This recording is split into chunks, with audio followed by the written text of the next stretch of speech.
Hey y'all, Southern Sleuth yet again, and it's time for another Nancy Drew analysis. Which breed of dog would each Nancy Drew video game character have? This is mostly based off of personality, but also on what dog breed might help make the character a little better or happier. This is video 8 of Until We Finish All the Games. So if you haven't already watched video number 1 about the series, go back and take a look for some further context. It's the one about the main Nancy Drew characters. I'll link it in the description below. Once again, we are spinning the wheel to determine which Nancy Drew game we are analyzing next.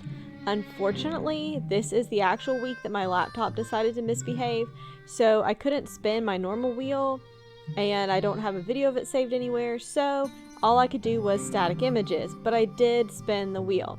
And do you know what the wheel said? I need those eggs, Nancy. It's off to Shadow Ranch.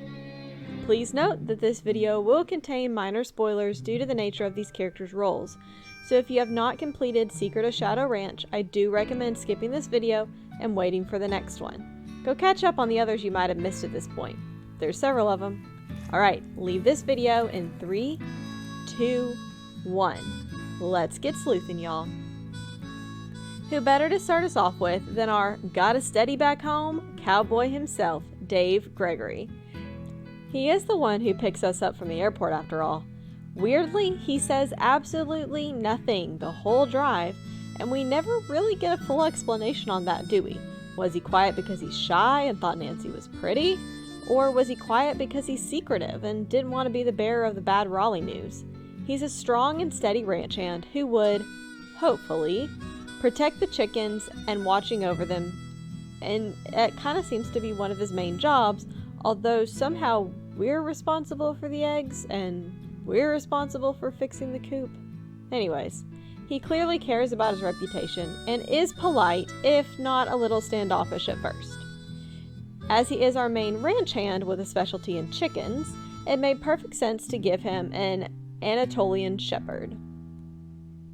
While you may have originally thought Great Pyrenees, if you know a lot about livestock guardian dogs, just know that the big white polar bear will show up in a later video. The Anatolian Shepherd is also fiercely protective and loyal to its family, hens included. When researching this breed, one of the first personality traits that comes up is steady. And if that doesn't describe Dave, I don't know what does.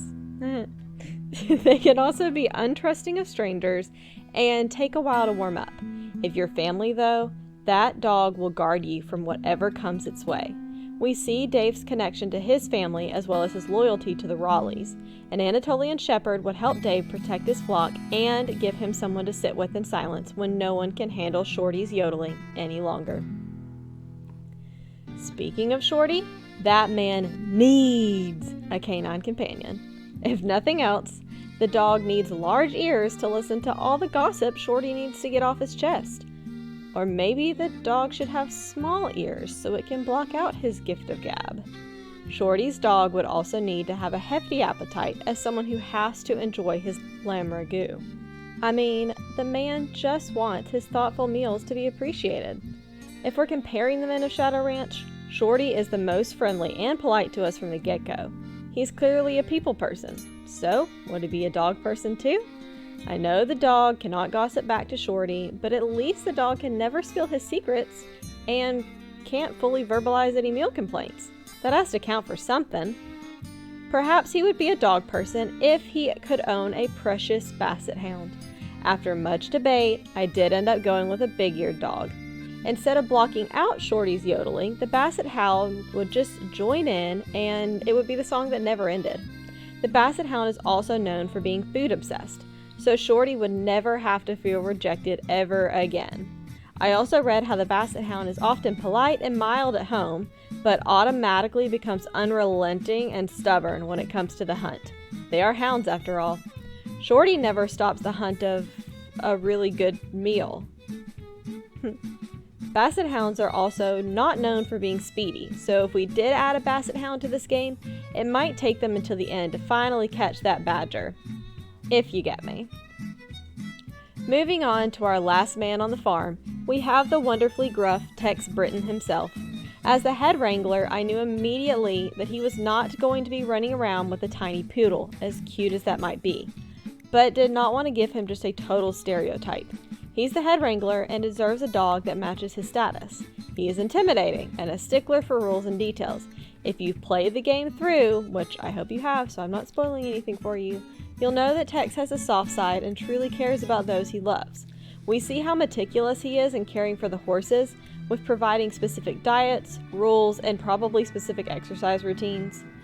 So whatever dog breed he chose, it would be taken just so well care of, and probably extremely well trained, and also useful around the ranch.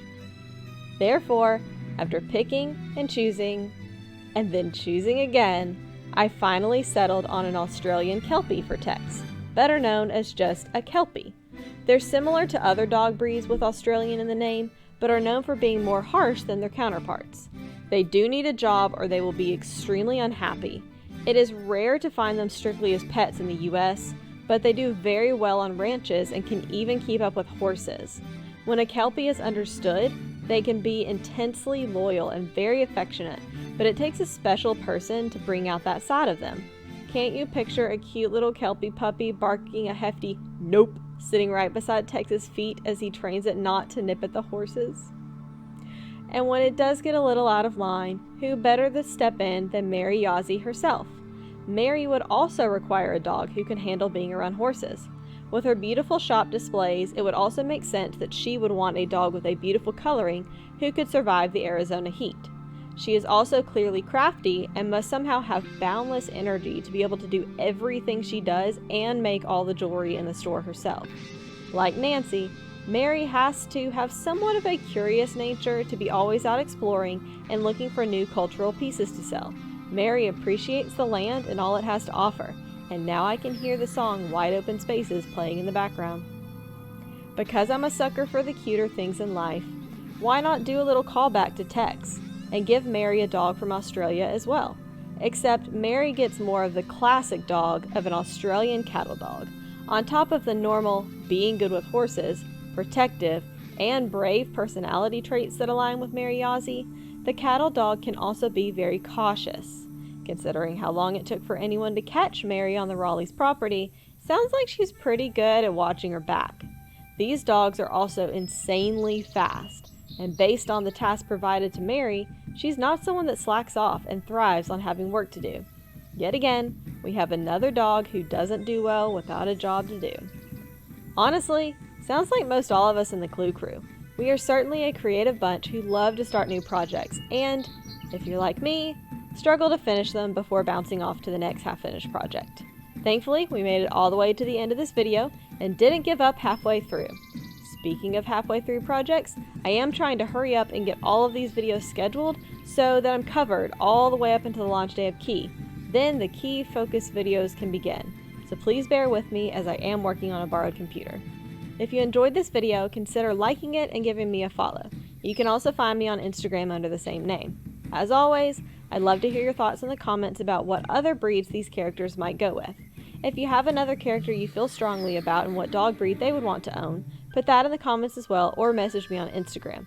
All suggestions that I use will get referenced in the description of each video. Thanks for sleuthing, y'all!